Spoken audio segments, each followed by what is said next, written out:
Hello everyone, तो कैसे हैं दोस्तों। मैं उम्मीद करता हूं कि आप सभी दोस्त बहुत अच्छे होंगे। एक बार फिर से आप सभी का पीटीएफ परिवार में बहुत बहुत स्वागत है। तो चलिए दोस्तों, हम लोगों ने लूसेंट को कल स्टार्ट किया था भौतिक विज्ञान, जिसमें यूनिट मात्रक चैप्टर में हम लोगों ने कुछ महत्वपूर्ण टॉपिक को देखा था। उसके बाद यहाँ पे जो हमारा लूसेंट का जो यूनिट में एक और पार्ट छूट गया था, वो था मेरा दोस्तों 10 का घात। 10 के विभिन्न घात एवं इसके प्रतीक चिन्हों को यहाँ पे कर लेते हैं। इसके बाद हम लोग आएंगे गति, यानी गति में देखेंगे कि उसमें क्या क्या पढ़ना है, जैसे अदिश राशि, सदिश राशि के बारे में और न्यूटन के प्रथम, द्वितीय और तृतीय नियम को देखेंगे आज के क्लास में। तो आइए स्टार्ट करते हैं यहाँ से। 10 की जो विभिन्न घात हैं और इसके प्रतीक चिन्ह हैं, इसको यहाँ पे देख लेते हैं। तो चलिए दोस्तों शुरू करते हैं। तो वीडियो अगर अच्छा लग रहा हो तो लाइक करिएगा और दोस्तों में शेयर करिएगा, ताकि इसी तरीके का वीडियो आपके पास उपलब्ध हो सके। तो चलिए दोस्तों शुरू करते हैं। पहला कह रहा है कि 10 की विभिन्न घातों का प्रतीक यहाँ पे दिया गया है, इसको हम देखेंगे। भौतिकी में बहुत छोटी और बहुत बड़ी राशियों के मानों का 10 का घात के रूप में व्यक्त किया जाता है। 10 का कुछ घातों का विशेष नाम तथा संकेत दिए गए हैं, जिसे नीचे दी गई सारणी में दिया गया है। यहाँ पे देखिए क्या कर रहा है कि भौतिकी में बहुत से कुछ छोटा और बड़ा राशियों को यहाँ पे क्या किया गया है, 10 के मानों में 10 के घात के रूप में दिखाया गया है, जो सारणी में निम्नवत यहाँ पे आपको देखने को मिलेगा। एग्जाम के अकॉर्डिंग डायरेक्ट आपसे यहाँ से सवाल पूछ लेता है कि 10 के घात से, कि यहाँ पे देखेंगे 10 के पावर -1 का इसको डेसी बोला जाता है। यहाँ तक आपको 9 तक तो सबको याद रहता है, 10 के पावर 9 का घात सभी को पता रहता है, लेकिन आगे जा कर के देखेंगे तो मिस्टेक अधिकतर स्टूडेंट कर देते हैं। तो इसको हम लोगों ने यहाँ पे याद करने का कोशिश करेंगे। 10 का घात, जिसमें देखेंगे यहाँ पे इधर आपको प्लस में दिया गया है और इधर क्या दिया गया है, माइनस में दिया गया है। प्लस और माइनस ध्यान से देखिएगा। यहाँ पे 10 के पावर 1 का जो घात कहेगा, इसको हम लोग क्या बोलते हैं, डेका बोलते हैं। क्या बोलते हैं, डेका। इसे डीए द्वारा डिनोट किया जाता है, डीए द्वारा डिनोट किया जाता है। अगर पहचानने को रहेगा तो किससे पहचानेंगे, डीए से। 10 के पावर 1 को क्या बोलते हैं, डेका। 10 के पावर 2 को क्या बोलते हैं, हेक्टो बोलते हैं। इसे हम किससे डिनोट करते हैं, एच से। 10 के पावर 3 को हम लोग क्या बोलते हैं, किलो। इसे के से डिनोट करते हैं। 10 के पावर 6 को हम क्या बोलते हैं, मेगा। 10 के पावर 6 को क्या बोलते हैं, मेगा। इसे हम एम से डिनोट करते हैं। तो दो चीज यहाँ पे याद रखिएगा। 10 के पावर 3 के घात को हम क्या बोलेंगे, किलो, जिसे हम के से डिनोट करेंगे। 10 के पावर 6 के घात को क्या बोलेंगे, मेगा, जिसे एम से डिनोट करते हैं। इसके बाद से आ जाता है 10 के पावर 9, जिसको हम लोग गीगा बोलते हैं, जिसे जी द्वारा डिनोट किया जाता है। 10 के पावर 12, जिसे टेरा बोला जाता है, इसे टी द्वारा डिनोट किया जाता है। 10 के पावर 15 का घात पूछेगा तो इसको क्या बोलेंगे, पेटा। पेटा को किसे डिनोट करते हैं, पी से। वही 10 के पावर 18 अगर पूछ दिया तो इसको क्या बोलेंगे, एक्सा। 10 के पावर 18 का घात पूछेगा तो क्या बताएंगे, एक्सा। इसे ई द्वारा डिनोट किया जाता है, ठीक है ना। तो यहाँ पे देखेंगे दोस्तों कि 10 का घात जो है प्लस में यानी धनात्मक में यहाँ पे दर्शाया गया है। तो अगर यहाँ पे आपसे पूछ देगा कि बताइए सबसे बड़ा यहाँ पे 10 का घात कौन है, तो यहाँ पे क्या बतलाएंगे, ध्यान से देखिएगा। सबसे बड़ा 10 के पावर घात कौन होगा, तो यहाँ पे हो जाएगा 10 का पावर 18। प्लस में जो सबसे बड़ा रहता है वही रहता है, लेकिन माइनस में जो सबसे छोटा रहेगा वो बड़ा होता है। तो प्लस में अगर सबसे बड़ा घात पूछेगा कौन है, तो एक्सा हो जाएगा। कौन हो जाएगा, एक्सा, जिसे हम ई द्वारा डिनोट करते हैं। उससे छोटा कौन हो जाएगा, 10 के पावर 15, जिसे हम लोग क्या बोलते हैं, पेटा, जिसे पी द्वारा डिनोट करते हैं। और सबसे छोटा पूछ देगा कि निम्नलिखित घातों में से सबसे छोटा कौन है, तो अगर प्लस में दिया रहेगा, प्लस में, तो सबसे छोटा क्या हो जाएगा, मेरा डेका, यानी 10 के पावर 1 का घात ये सबसे छोटा हो जाएगा, ठीक है। तो यहाँ पे ध्यान दीजिएगा थोड़ा। इसके बाद से हम आते हैं माइनस में। तो माइनस में देखेंगे क्या दिया है, माइनस में 10 के पावर -1 का घात को हम लोग क्या बोलते हैं, डेसी बोलते हैं। क्या बोलते हैं, डेसी। और 10 के पावर 2 का घात को हम लोग क्या बोलते हैं, सेंटी बोलते हैं। और वही अगर पूछ लेगा माइनस में ऋणात्मक अगर पूछेगा कि सबसे बड़ा घात निम्नलिखित में से कौन है, तो सबसे बड़ा माइनस में कौन होता है, जो सबसे छोटा होता है। तो सबसे छोटा इसमें कौन है, 10 के पावर -1 है, तो ये क्या हो जाएगा, सबसे बड़ा हो जाएगा, क्योंकि ये माइनस में है और माइनस में छोटा अंक क्या होता है, सबसे बड़ा होता है। तो इसी तरीके से आप 10 के पावर 3 का घात देखेंगे तो इसका मिली होता है, 10 के पावर 6 का घात देखेंगे तो इसका क्या होता है, माइक्रो होता है, 10 के पावर 9 को देखेंगे तो इसको नैनो बोलते हैं, 10 के पावर -12 को हम लोग क्या बोलते हैं, पिको, 10 के पावर -15 को फेमटो, और इसको फर्मी भी बोला जाता है, फेमटो को फर्मी, और 10 के पावर -18 को हम लोग क्या बोलते हैं, एटो, क्या बोलते हैं, एटो। तो इस तरीके से आप 10 का घात और इसके प्रतीक चिन्ह को देखें तो यहां से आप लोग याद कर सकते हैं, काफी इंपॉर्टेंट है एग्जाम के अकॉर्डिंग। तो चलिए दोस्तों आगे का हम टॉपिक स्टार्ट करते हैं जो काफी वीवीआई होगा, गति को हम लोग स्टार्ट करने वाले हैं, गति। तो चलिए दोस्तों एक बार फिर से बोलेंगे, अगर चैनल पर नए होंगे तो दोस्तों में शेयर जरूर करते रहिएगा और वीडियो को लाइक करिएगा। चलिए गति को स्टार्ट करेंगे। तो गति का मतलब सबसे पहले होता क्या है इसको समझ लेना है, स्थिति में बदलाव, स्थिति में बदलाव या परिवर्तन कहिएगा, समझिएगा। यहाँ पे गति किसको बोलेंगे, स्थिति में बदलाव, यानी जब अपने आसपास के क्षेत्रों से अब क्या करते हैं, जैसे हम चल रहे हैं तो हम गति कर रहे हैं, स्थिति हमारा क्या हो रहा है, बदल रहा है, यानी स्थिति जब भी बदलेगा, परिवर्तन होगा स्थिति में तो क्या होगा, गति होगा, उसी को क्या बोलते हैं, गति बोलते हैं। यानी एक शब्द में आप याद रखेंगे गति किसको बोलेंगे, स्थिति में जब भी परिवर्तन होगा तो क्या कहलाएगा, गति कहलाएगा, ठीक है ना। तो इसमें ज्यादातर नहीं दे करके हम गति को यहाँ से स्टार्ट करते हैं जो इसमें दिया है, खासतौर से लूसेंट की हम बात करेंगे यहाँ पे। तो सबसे पहले देखेंगे इसमें अदिश राशि और सदिश राशि, उसके बाद इसके महत्वपूर्ण भाग को देख लेंगे, इसके अलावा हम न्यूटन के प्रथम नियम, द्वितीय नियम और तृतीय नियम को यहाँ पे बात करेंगे। तो चलिए वीडियो को लेट ना करके हम यहाँ पे स्टार्ट करते हैं। सबसे पहला यहाँ पे करें अदिश राशि, अदिश राशि की बात कर रहा है, वैसी भौतिक राशि जिनमें केवल परिमाण होता है, वैसी भौतिक राशि जिनमें क्या होता है, केवल परिमाण होता है, दिशा नहीं, केवल क्या होता है, परिमाण होता है, दिशा नहीं, उसे अदिश राशि कहा जाता है। जैसे द्रव्यमान, चाल, आयतन, कार्य, समय, ऊर्जा इत्यादि। समझिएगा यहाँ पे अदिश राशि की बात कर रहा है, किसकी बात कर रहा है दोस्तों, अदिश राशि की। तो अदिश राशि में एक दिमाग में याद रखिएगा कि जिसमें केवल परिमाण होता है उसको क्या बोलते हैं, अदिश। जिसमें केवल परिमाण होता है उसको अदिश, इसमें दिशा नहीं होता है। जैसे एग्जाम्पल के तौर पे देखेंगे द्रव्यमान, द्रव्यमान में बताइए कोई दिशा है क्या, नहीं है, तो इसको क्या बोलेंगे, अदिश राशि। चाल वैसे ही, जैसे मान लीजिए कोई गाड़ी है चल रही है तो सीधे अगर उसमें दिशा नहीं बतलाया गया, गाड़ी सीधे एक दिशा में ही जा रही है, इसमें दिशा का कोई उल्लेख नहीं है, तो चाल क्या हो जाएगा, ये भी अदिश राशि है, इसमें केवल परिमाण का पता चलता है। उसी तरीके से आयतन का आप देखेंगे, कार्य को देखेंगे, कार्य में कोई परिमाण होता है क्या, नहीं। समय को देखेंगे, ऊर्जा को देखेंगे, ये सब क्या है, अदिश राशि है। नोट में देखिए क्या कर रहा है, विद्युत धारा, ताप तथा दाब, ये सभी अदिश राशि हैं। इसके अलावा विद्युत धारा, ताप, दाब, ये सभी क्या है, अदिश राशि है। तो अदिश राशि को मैं उम्मीद करता हूं कि समझ गए होंगे। इसको याद रखिएगा कि इसमें कौन कौन से, जैसे द्रव्यमान हो गया, चाल हो गया, आयतन हो गया, कार्य हो गया, समय हो गया, ऊर्जा हो गया।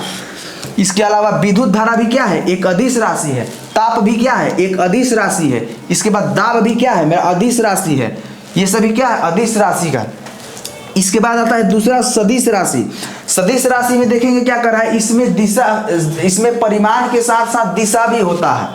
परिमाण के साथ साथ क्या होता है, दिशा। जैसे आप अदिश राशि में अभी देखें कि केवल परिमाण होता है, दिशा नहीं, लेकिन वही सदिश राशि की बात करेगा तो सदिश राशि में परिमाण तथा दिशा दोनों होता है। देखिएगा यहाँ पे वही करेगा, भौतिक राशि जिनमें परिमाण के साथ साथ दिशा भी रहती है और जो योग के निश्चित नियमों के अनुसार जोड़ी जाती है, योग के निश्चित नियमों के अनुसार जोड़ी जाती है, उसी को क्या बोलते हैं, सदिश राशि। और इसमें परिमाण तथा दिशा दोनों होता है। एग्जाम्पल में आप देखेंगे वेग, विस्थापन, बल, त्वरण आदि।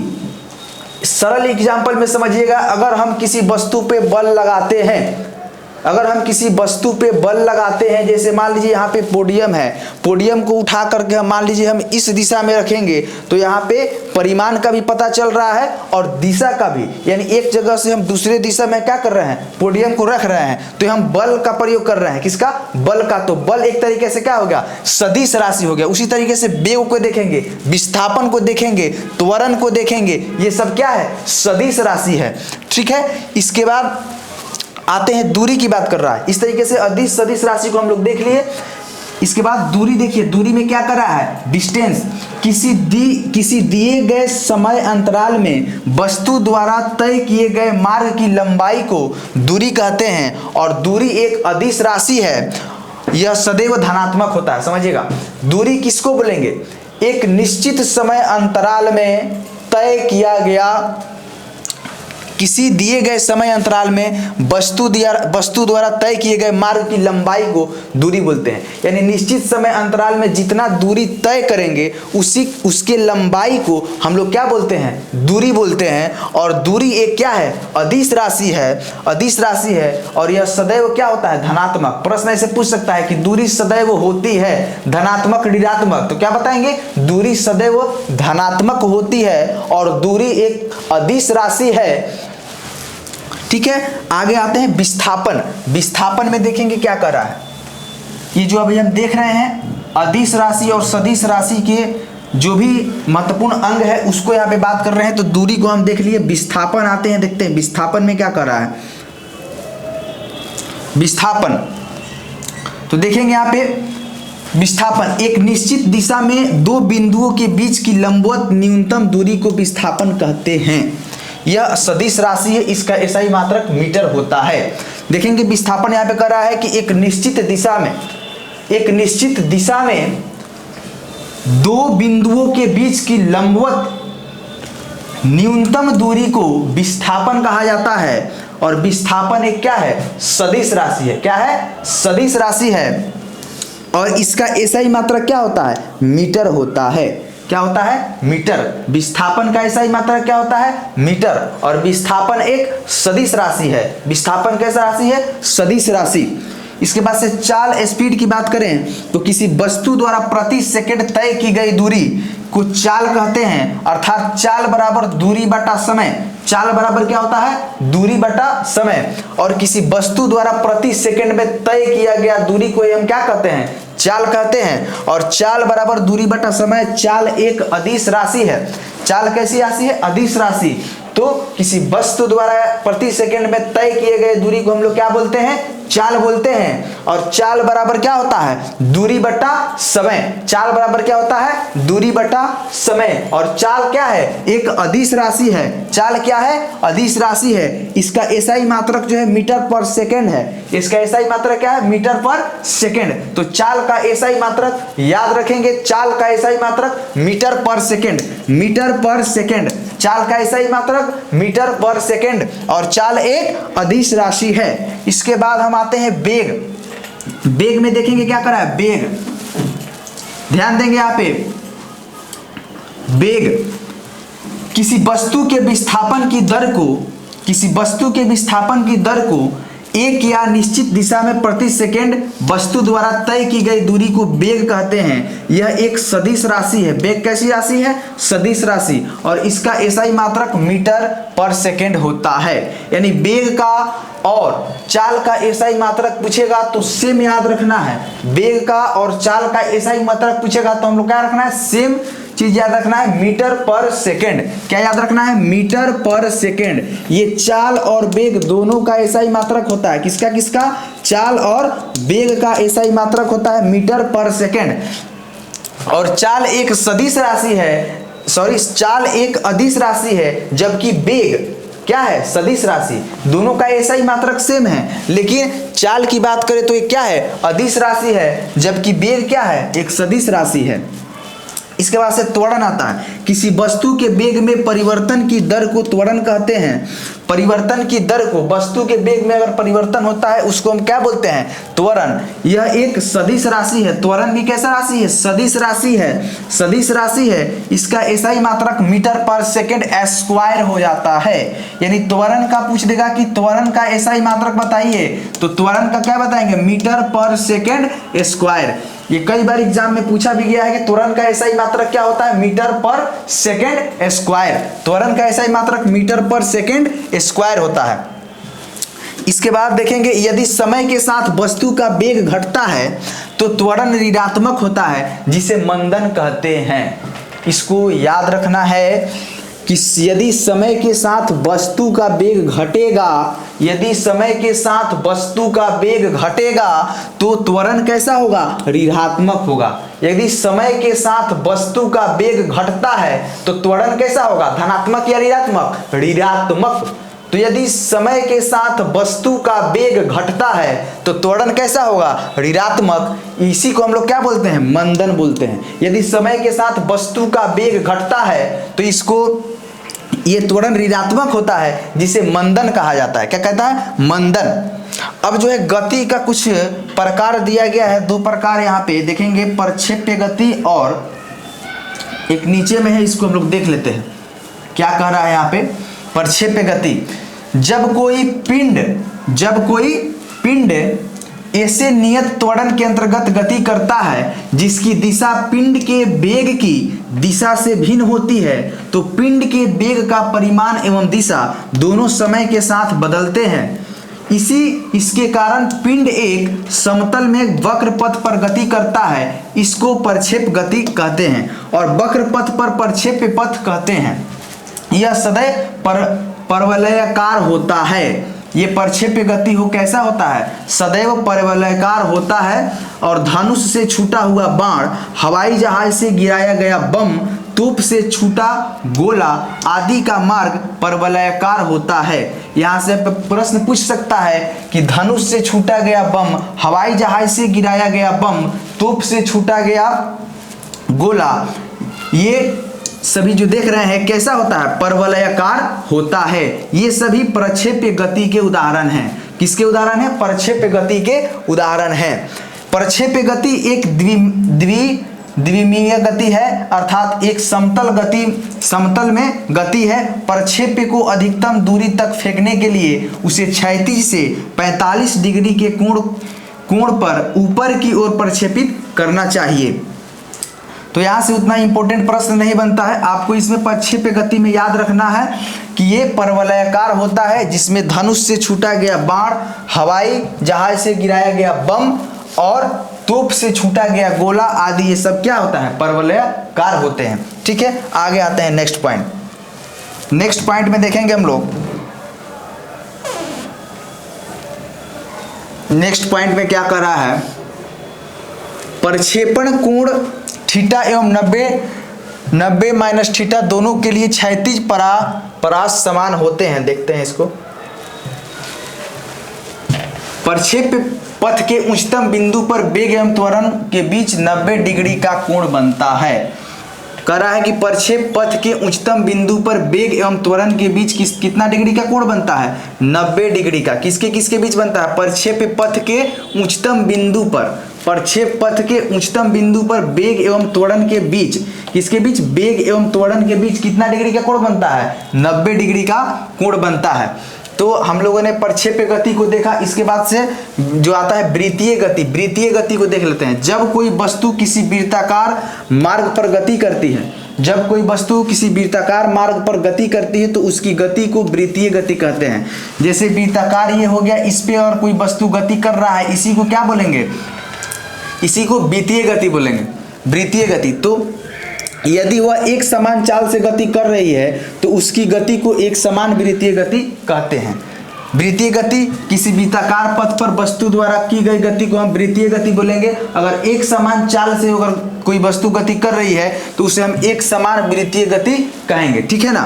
इसके बाद देखिए क्या कर रहा है, वित्तीय गति एक त्वरित गति होती है क्योंकि वेग की दिशा प्रत्येक बिंदु पर बदल जाती है। वेग की दिशा क्या होती है? प्रत्येक बिंदु पर बदल जाती है। डोरी से बंधे हुए एक पत्थर को तेजी से वृत्त में घुमाया जाता है और घुमाने के समय डोरी टूट जाने पर पत्थर स्पष्ट रैखिकता उड़ जाता है। ये वृत्तीय गति का एग्जाम्पल यहाँ पे दिया होगा। जैसे कह रहा है कि डोरी से बंधे हुए पत्थर को आप गोलाकार तरीके से ऐसे नचाइएगा तो क्या होगा, बीच में अगर टूटेगा तो लुप्त हो जाएगा, कहीं जा करके गिर जाएगा। तो ये वृत्तीय गति का उदाहरण यहाँ पे दिया गया है। ठीक है, इसके बाद देख लेते हैं यहाँ पे कोणीय वेग। कोणीय वेग में देखिए क्या कह रहा है, इसको थोड़ा समझ लेते हैं। कोणीय वेग में कह रहा है वृत्ताकार मार्ग पर गतिशील कण को वृत्त के केंद्र से मिलाने वाली रेखा 1 सेकंड में जितने कोण घूम जाती है उसे उस कोण का कोणीय वेग कहते हैं। एग्जाम्पल के तौर पे यहाँ पे देख रहे होंगे कैसे यहाँ पे डिनोट किया गया है। यदि एक कण सेकंड में n चक्कर लगाता है तो ओम बराबर 2 पाई आर यहाँ पे हो जाता है, क्योंकि एक चक्कर में कण 2 पाई आर 360 डिग्री रेडियन से घूम जाती है। अब यदि वृत्ताकार मार्ग की त्रिज्या r है और कण 1 सेकंड में n चक्कर लगाता है तो उसके द्वारा 1 सेकंड में चली गई दूरी बराबर वृत्त की परिधि गुणे n बराबर 2 पाई r, यही उसकी रेखीय चाल हो जाता है। यहाँ पे आगे दिखाया गया होगा, देख लेते हैं 1 मिनट।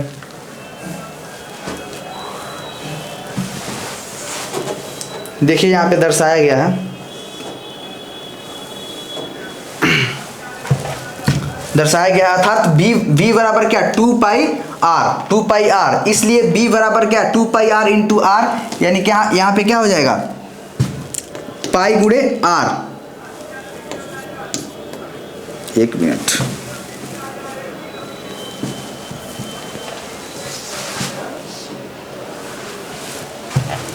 अर्थात v बराबर 2 पाई r देख लिए और v बराबर 2 पाई r इंटू r। इसके बाद देखेंगे इसमें रेखीय चाल बराबर क्या होता है कोणीय चाल गुणे त्रिज्या। रेखीय चाल बराबर क्या होता है कोणीय चाल गुणे त्रिज्या। अब इसके बाद हम लोग आएंगे न्यूटन के प्रथम नियम, द्वितीय नियम और तृतीय नियम में। इसके लिए हम लोग अगले क्लास में मिलते हैं। तब तक के लिए बहुत बहुत धन्यवाद। अगर वीडियो अच्छा लगा तो शेयर करिएगा। इसके आगे वाले नेक्स्ट वीडियो में हम लोग न्यूटन का प्रथम नियम, द्वितीय नियम, हम तृतीय नियम को देखेंगे। तब तक के लिए बहुत बहुत धन्यवाद। जय हिंद।